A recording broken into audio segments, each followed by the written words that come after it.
రోజున సందేశం ఏంటనగా ఒక శబ్దమైన ప్రాంతము, శబ్దమైన దేశము, శబ్దమైన కుటుంబము, శబ్దమైన వ్యక్తుల జీవితంలో ఒక వ్యక్తి భక్తి దాని స్థితిగతులను మార్చేసి శపితమైన జీవితం, శపితమైపోయిన కుటుంబం, శపితమైపోయి దేవుని కోపానికి ఆహుతైపోయిన కుటుంబం మీదకి ఒక వ్యక్తి చేసిన భక్తి దేవుని ఆలోచనలన్నిటికీ తారుమారు చేసింది. ఏమైపోయిన కుటుంబము శాపం.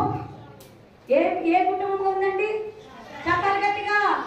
శాపముతో ఉన్న కుటుంబము, శాపముతో మిగిలిపోయిన జీవితాలు, దేవుని కోపములకు ఆహుతైన జీవితాలలో ఒక వ్యక్తి భక్తి దేవుని కోపాన్ని సైతం సల్లారు చేసి దేవుని ఆలోచనలు మార్చేసి ఆశీర్వాదకరమైన నిలయంగా ఆయన జీవితాన్ని మార్చేసింది. వ్యక్తి ఎవరు అనగా ఈ ఉదయకాల సమయంలో రుతం. కుటుంబంలో ఏముంది? ఒంటరితనం ఏముంది? ఆ కుటుంబంలో ఏముంది? నిరాశ ఉంది. ఆ కుటుంబంలో ఏముంది? ఆవేదన ఏముంది? ఆ కుటుంబంలో ఏముంది? ఎవరు తోడు లేని స్థితి ఉంది. ఆ కుటుంబంలో ఏముంది అంటే దిక్కు దశ లేని ఆడవారు ముగ్గురే మాత్రమే ఉన్నారు. అటువంటి కుటుంబంలో ఒక వ్యక్తి లేచింది. ఆ వ్యక్తికి కూడా దేవుని స్వార్థ ప్రకటించింది. ఎవరంటే వాళ్ళ అత్తగారే. మీ ఇంట్లో మీ అత్తగారికి స్వార్థ ప్రకటిస్తున్నారండి? మీ భర్తకి తెలియని వాక్యాలు చెప్తున్నారా? హల్లెలూయా. ఈ దినాన్ని రక్షించబడ్డావు, మారు మనసు పొందావు, దేవుని సన్నిధికి వస్తున్నావు, దేవునితో ఉంటున్నావు, దేవుని కార్యాలు చూస్తున్నావు. ప్రతి దినము దేవుని సన్నిధితో నింపబడుతూ దేవుని కార్యాలు చూస్తున్న నీవు ఎంత మందికి దేవుని శక్తిని చెప్పగలిగావు? కుటుంబానికి నిజ దేవుడి గురించి తెలియక నశించిపోతున్నారు ఎంతో మంది. కానీ రక్షించబడిన నీ బాధ్యత. నయోమికి కష్టం వచ్చిన తర్వాత దేవుని గురించి తెలుసు. నేను అనుకుంటున్నాను రూతమ్మ మారటానికి గల కారణం నయోమి చేస్తున్న భక్తి.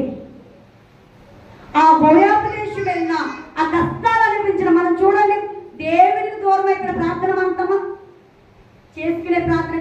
అట్టి రీతిగానే నయోమి కూడా దేవుని దేశాన్ని విడిచిపెట్టింది, దేవుని సన్నిధిని విడిచిపెట్టేసింది, దేవుని ప్రజలు విడిచిపెట్టేసిన లోకంలోనికి వచ్చిన తన భక్తిని మాత్రం నయోమి విడిచిపెట్టలేదు. ఆ భక్తి చూసిన రూతమ్మ తన జీవితంలో ఒక క్రియ జరిగిందంట. హల్లెలూయా, హల్లెలూయా. కుటుంబము శపితమైపోయింది, జీవితాలు శపితమైపోయినాయి. కుటుంబం మీదకి ఎవరి కోపం వచ్చిందండి? దేవుని కోపమే. దేవుని మాట వినక దేవుని దేశాన్ని విడిచిపెట్టి దేవుని ప్రజలను విడిచిపెట్టి దేవుని దగ్గరికి కొంచెం కష్టం వచ్చిందనేటప్పటికి లోకంలోనికి వెళ్ళిపోయిన వ్యక్తుల మీదకి ఎవరు వచ్చారంటండి? దేవుని కోపం వారి కుటుంబం మీదకి వస్తే ఈవిడ అన్యురాలు. ఈవిడ ఎవరండి? ఒక అన్యురాలు. దేవుడు అంటే తెలియని వ్యక్తి, దేవుడు అంటే ఎరగని వ్యక్తి. అసలు దేవుని దృష్టిలో ఈ మోయాబు దేశస్తులు లేరండి. కానీ రూతమ్మ ఒక్కదాని భక్తి మోయాబు దేశానికి అనుగతికి కీర్తిని తీసుకొచ్చేది. శపితమైన దేశంలోంచి రత్నం లాంటి రూతమ్మ రావటమే కాకుండా రూతమ్మను బట్టి లోక రక్షకుడు ఉదయించడానికి, లోక రక్షకుడును బట్టి లోకమంతా రక్షించబడటానికి ఏ ప్రాంతానికి ఘనత వచ్చిందండి? కొలంకులను మన పిల్లల్లో ఒక్కరు కలెక్టర్ చదివి కలెక్టర్ అయ్యారనుకోండి, అప్పుడు ఎవరికి ఘనత వస్తుంది? ఈ ఊరికి పేరు వస్తుంది, తల్లిదండ్రులకి పేరు వస్తుంది, ఆ పాపకు కూడా. అలాగే మోయాబు దేశం శపితమైపోయిన దేశం.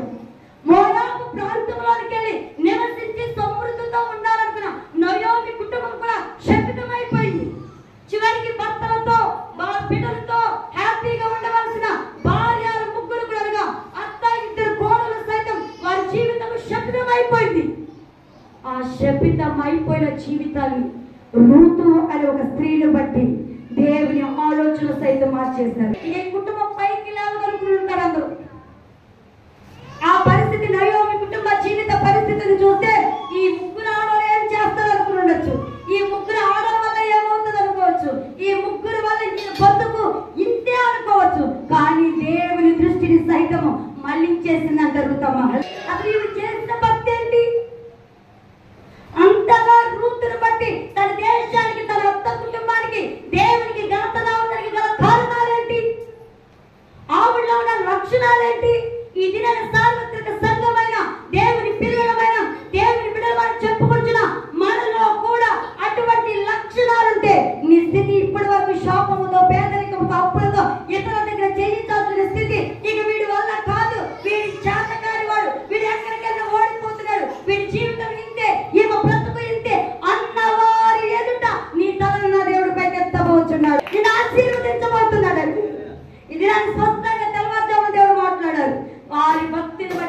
ఆశీర్వదించబోతున్నాను. వారి ప్రకృతిని బట్టి, నాకున్న ఆలోచన, వారి కుటుంబంలో జరిగిన వాటిని బట్టి, వారు చేస్తున్న పాపాలను బట్టి, వారి ఉద్దేశాలను బట్టి నాకు కోపం వస్తుంది. అయినా సరే వారు చేసే భక్తిని బట్టి, ఆ ఒక్క వ్యక్తిని బట్టి ఆ కుటుంబాన్ని ఆశీర్వదించబోతున్నాను అంటున్నాడు. ఆశీర్వాదం తీసుకొచ్చే వ్యక్తిగా ఉంటావా, లేకపోతే శాపమును తీసుకొచ్చే వ్యక్తిగా ఉంటావా? నయోమి భక్తి పరురాలే, ఆత్మీయురాలే, శాపాన్ని తీసుకొచ్చింది. కానీ శపితమైన బిడ్డే, అన్యురాలే, దేవుని దృష్టిలో ఏ మాత్రము కూడా లేని వ్యక్తి, కానీ భక్తి దేవుని ఆలోచన సైతం వచ్చేసింది. ఆశీర్వాదం నయోమి భక్తి పరురాలు శాపాన్ని తీసుకొస్తే, రూతు శపితమైనది ఆశీర్వాదం తీసుకొచ్చింది. ఇది నీ భక్తి ఎలా ఉంది? ఈ రూతులో ఉన్న గుణగణాలు ఏంటంటే, మొదటి గుణగణం చదువుతామండి. రూతు గ్రంథం 1వ అధ్యాయము, రూతు 1వ అధ్యాయము 7వ వచనం చదువుతాం తొందరగా. అప్పుడు చాలా గట్టిగా చదవాలి. అప్పుడు ఆమె ఉన్న స్థలము నుండి ఆమెతో కూడా ఆమె ఇద్దరు కోడళ్లను బయలుదేరి యోధా దేశమునకు తిరిగి పోవాలని మార్గమున వెళ్ళుచుండగా, అది చాలు, యోధా దేశమునకు వెళ్ళుచుండిరి. 22వ వచనం చదవండి. అట్లు నయోమి ఆమెతో కూడా మోయాబీరాలైన రూతు అను ఆమె కోడలను మోయాబు దేశం నుండి తిరిగి వచ్చిరి. వారిద్దరు దేవుని స్తోత్రం. ఇద్దరు ఎక్కడికి వచ్చారు అంటే బెత్లెహేముకు వచ్చారు. ఎక్కడికి వచ్చారండి? నయోమి ఏదైతే ఆశీర్వాదం విడిచిపెట్టిందో, శపితమై అన్యురాలైన బిడ్డ అదే ఆశీర్వాదమైన ప్రాంతానికి వచ్చింది. చెప్తామండి, హల్లెలూయా. రూతమ్మ ఏ భక్తిని కోరుకుందయ్యా? అత్తయ్యా, మేము ఆరాధిస్తున్న దేవుడి గురించి మాకు తెలుసు, కానీ నీ దేవుడు బహు శ్రేష్టమైనది. నీ దేవుడు ప్రాణం తీసే దేవుడు కాదు, ప్రాణమును పోసే దేవుడు. నీ దేవుడు అప్పుడు పాలు చేసే దేవుడు కాదు, అప్పుడు తీర్చే దేవుడు. నీ దేవుడు పాపిగా ఉంచే దేవుడు కాదు, పాపిని పరిశుద్ధతగా మార్చే దేవుడు అని ఈ రూతమ్మ అన్యురాలైనను, విగ్రహారాధికురాలైనను, శపితమైన కుటుంబం నుంచి, శపితమైన దేశం నుంచి వచ్చినను ఆవిడి ఎవరిని ఎరిగిందంట? సర్వశక్తి కలిగిన దేవుడు ఏంటో అని, శక్తి ఏంటో ఎరిగి ఉంది. కాబట్టి అత్తతో కలిసి ఎక్కడికి వచ్చిందంట అండి? బెత్లెహేము. ఎక్కడికి వచ్చారండి? బెత్లెహేము అనగా అర్థం దేవుని ఇల్లు, రొట్టెల ఇల్లు, సమృద్ధి గల దేశం, సమృద్ధి గల ప్రాంతం, ఆశీర్వాదకరమైన ఇల్లు, దేవుడు ఉండే ఇల్లు. అక్కడికి ఎవరు వచ్చారంట చెప్పాలి?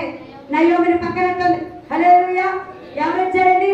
శపితమైపోయింది నా జీవితం, శపితమైపోయింది నా కుటుంబం, ఇంకా ఆశీర్వాదం అనే చెట్టు, ఆశీర్వాదం అనే విత్తనము నా జీవితం ఇక ఉండదు అనుకున్న వ్యక్తి ఎక్కడికి వచ్చిందంట?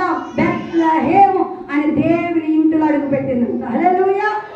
బెత్లెహేము అని దేవుని ఇంటిలో అడుగు పెట్టిన ఆవిడ జీవితం ఏమైందయ్యా అంటే కనుక ఎవరు ఊహించని రీతిలో, చివరికి రూతు కూడా ఊహించుకోలేదేమోనండి, ఇంతగా నేను ఆశీర్వదించబడతాను, ఇంతగా నేను దీవించబడతానని రూతు కూడా ఆలోచించనంత రీతిలో సర్వశక్తిమంతుడైన దేవుడు అప్పుడు ఆశీర్వదించాడు. హల్లెలూయా. అంతగా ఆశీర్వదించబడడానికి గల కారణం ఏంటండి? బెత్లెహేము అనే దేవుని ఇంటికి చెప్పాలి గట్టిగా. మోయాబు ఏం చేసింది? విడిచిపెట్టింది. ఏం చేసిందండి? విడిచిపెట్టారా? పాపాన్ని విడిచిపెట్టారా? ఆశీర్వాదం రావాలంటే ఏం విడిచిపెట్టాలి? పాపం అంటే ఏంటి? ఆజ్ఞాతిక్రమమే. చెప్పాలి ప్రతి ఒక్కరు, ఆజ్ఞాతిక్రమమే. ఎంతమంది రమ్ము ఆశీర్వాదం అంటే ఆశీర్వాదం రాదండి. ఏమొస్తుంది? రోగాలు వస్తాయి, ఏమొస్తాయి? కోపాలు వస్తాయి, ఏమొస్తాయి? అసూయలు వస్తాయి, ఏమొస్తాయి? కక్షలు వస్తాయి, ఏమొస్తాయి? పేదరికం వస్తుంది, ఏమొస్తుంది? నష్టం వస్తుంది, ఏమొస్తుంది? అప్పులు బాధలు ఎక్కువ, ఏమొస్తాయి? కలహాలు వస్తాయి. ఎవరి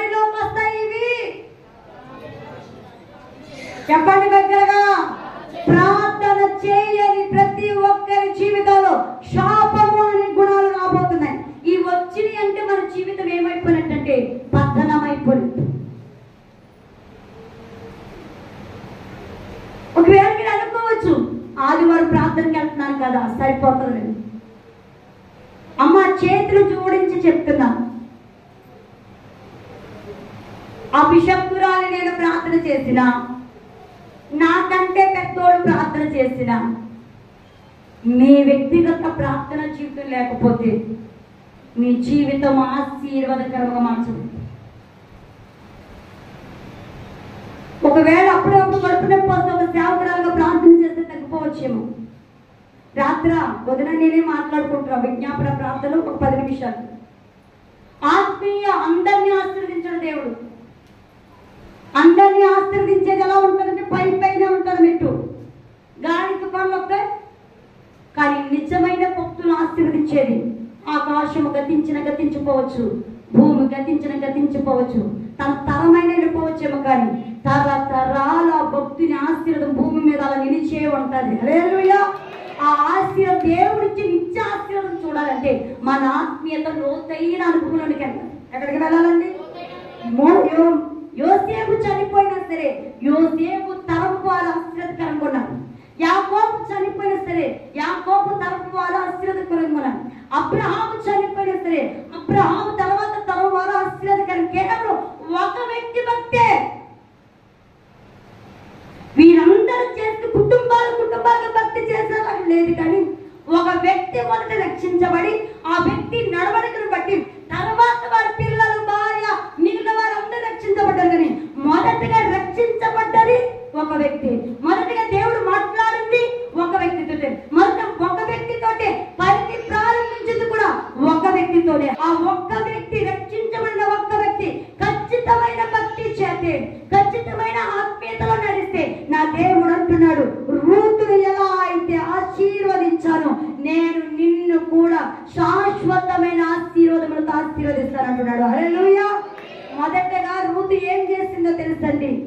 ఉన్న మోయాబుని విడిచిపెట్టి బెత్లెహేము అనే దేవుని ఇంటికి వచ్చింది. ఎవరికి వచ్చిందమ్మా చెప్పాలి? బెత్లెహేము అనగా ఏంటి? దేవుని ఇల్లు అని చెప్పండి. ఆ ఇంట్లో ఏముంటది? ఆరోగ్యం ఎక్కడ ఉంటది? గర్భఫలం ఎక్కడ వస్తుంది? కష్టార్జిత ఆశీర్వదించడం ఎక్కడ? చెప్పాలి దగ్గరగా. మన పిల్లలకి జ్ఞానం ఎక్కడ ఉంటది? మీ కుటుంబంలో సమాధానం కావాలంటే ఎక్కడ ఉంటది? దేవుని ఇంటిని ఎవరైతే ప్రేమిస్తారో ఆ ఇంటిని దేవుడు ఆశీర్వదించబోవునుగాక, ఆశీర్వదించునుగాక. కానీ దేవుని ఇంటిలోకి వచ్చి కూడా పాపపు జీవితాల్లో జీవిస్తే మాత్రం అది దేవుడు ఆశీర్వదించడం, ఇది సాతాను కూడా ఆశీర్వదించడం. కానీ భూతం అలా లేదండి. ఒక్కసారి విడిచిపెట్టి వచ్చిందండి, మళ్ళా ఆ దేశం వైపుకి ఎవరితో మనది కనపడదు. చేయటమని బంధువులతో మాట్లాడటం అన్నది మళ్ళీ ఇక్కడ చూడలేదండి. మనం విడిచిపెట్టి వచ్చింది, దేవుని ఇంట్లో అడుగు పెట్టింది.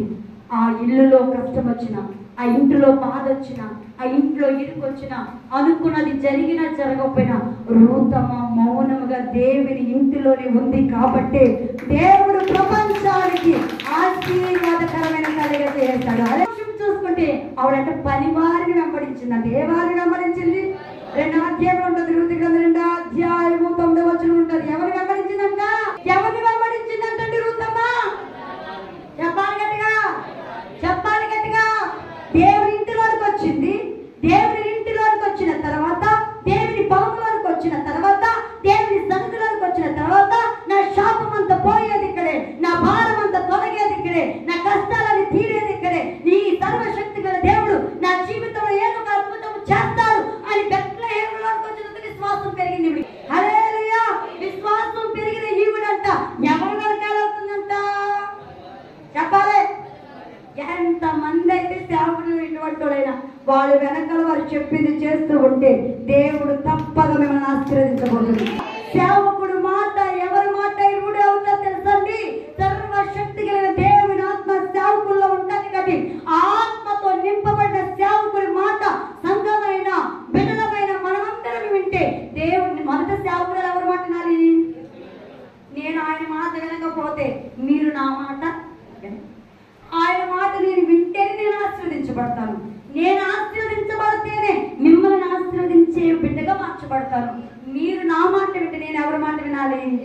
ఆ పనివారు యజమానుడు మాట వింటున్నాం. బోయాజు అనే యజమానుడు మాట వింటే ఈవిడి పరగేరుకుంటకెళ్ళిందంట. అంటే పరదేశులు ఎవరు కూడా బెత్లెహేములో ఏం చేయడానికి లేదు చెప్పాలి. ఎవరు? పరదేశం అంటే వేరే దేశస్తులు వచ్చి పనివారిగానే ఉండాలి, అనాథులుగానే ఉండాలి. వారు కోసుకుంటూ వెళ్ళిపోతారు. వీళ్ళు ఏం చేసుకోవాలి? వదులుతా ఉంటారు, అక్కడక్కడ వదులుతా ఉంటారు. వాటిని ఏం చేయాలంటే ఏరుకునే వారిగానే ఉంటారు తప్ప ఆ భూమి వీళ్ళు సొంతం అవుతుంది. వీళ్ళు సొంతంగా పని చేయటానికి వారికి వీలు కుదరదు. అటువంటి ఆవిడ పరగేరుకుంటానికి వెళ్ళి ఎవరన్నా వెళ్ళిందంట? మనమా అని రూటమ్మ అలా తిరగలేదంట. ఈ పని ఆవిడ చెప్పింది, ఈ పని ఆవిడ, ఆ పని ఆవిడ చెప్పింది, ఆ పని ఆవిడ చెప్పింది ఆవిడ. ఈవిడి ఆ మనసుని ఈవిడ ఆలోచన చంచలంగా చేసుకోలేదంటండి. ఒకే నిదానముతో పరగేరుకుంటుందంట. హల్లెలూయా, హల్లెలూయా. పరగ ఏరుకునే భూమిని ఆవిడ ఆ భూమికి, ఆ స్వాస్థ్యానికి, ఆ పొలానికి యజమానురాలిగా దేవుడు మార్చేస్తాడు. రికమెండేషన్ ఇటువంటి యేసునామమున కొట్టివేయబడును గాక. అందరూ ఆత్మ స్వాధీనం వచ్చును గాక. క్షేపించబడిన జీవితానికి ఆశీర్వాదం ఎలా వచ్చిందమ్మంటే ఒక వ్యక్తి చేసిన భక్తిని బట్టి వచ్చింది. ఆ వ్యక్తికి ఉన్న మొదటి లక్షణం ఏంటండి? కష్టమైన, బాధైన, ఈరికైన, ఇబ్బందులైన, నిరాశైన, అనుకున్న కార్యం జరిగినా జరగకపోయినా ఆ ఇంటిని మాత్రం విడిచిపెట్టాల. ఆ ఇల్లు ఏ ఇల్లు? దేవుడు అనే ఇల్లుని విడిచిపెట్టలా. దేవుని సన్నిధి అనే ఇల్లుని విడిచిపెట్టలా. దేవుని పిల్లలు అనే ఇల్లుని విడిచిపెట్టలా. దేవుని ప్రసన్నత అనే ఇల్లుని విడిచిపెట్టలేదు. కాబట్టి దేవుడు ప్రపంచంలో ఆశ్చర్యకరమైన బిడ్డగా చేశాడు. హల్లెలూయా. ఈ శపితమైన జీవితం, నిరాశతో ఉన్న జీవితము, యథోడు లేక ఒంటరి జీవితం, పరదేశిగా వెళ్ళి పరగేరుకుంటున్న ఆడబిడ్డని దేవుడు ఆ భూమికి యజమానురాలుగా చేస్తాడు. ఈ దినాన్ని ఏ స్థలం అయితే మారుకోవాలి, రెంట్కి తీసుకున్నా, లీజుకి తీసుకున్నా, ఇది మా సొంతంగా రాగలుగుతున్నారు. అదే మీకు సొంతమగును గాక. అదే మీకు ఆశీర్వాదకరమైన సాగించును గాక. దాని ద్వారా మీ కుటుంబాలు ఆశీర్వదించబడును గాక. ఇప్పుడు నెలకి కట్టమా ఎవరు బాలాజీ వేయరు. ఆ స్థలాన్ని దేవుడు రాగల దినాలు సొంతం చేయడు గాక.